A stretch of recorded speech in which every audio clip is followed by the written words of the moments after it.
এই hello everyone, আজকে বাজারে গেছিলাম। বাজার থেকে এই যে দেখো কি এনেছি।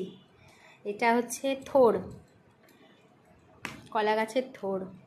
এটা ভীষণ উপকার। তো এটা অনেক দিন পর আনলাম, তো এটাকে এখন কাটতে বসেছি। তো এটা দুটো একদিনে করব না, একটা একটা করেই করব। আর কি রেসিপি করব, রেসিপিটা তোমাদের সাথে শেয়ার করব।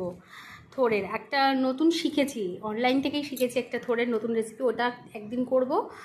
আর থোড় যেমন করে ভাজা হয় সেরকম করব। আমার ঠাকুমা করতো থোড় দিয়ে ডাল দিয়ে একটা মানে গাঢ় গাঢ় করে তরকারি মতো ডাল। আমি ওটা করবো না, ওটা আমার ভালো লাগে না। আমার থোড় ভাজা ভালো লাগে নারকেল কোড়া দিয়ে। তো তোমাদের কেমন লাগে বলো, কার থোড় খেতে ভালো লাগে। আর দেখো আজকে না এরকম কোনো দিন পাই না, আজকে শশাগুলো এনেছি দেখো বোটাওয়ালা, মানে মনে হচ্ছে যেন গাছের থেকে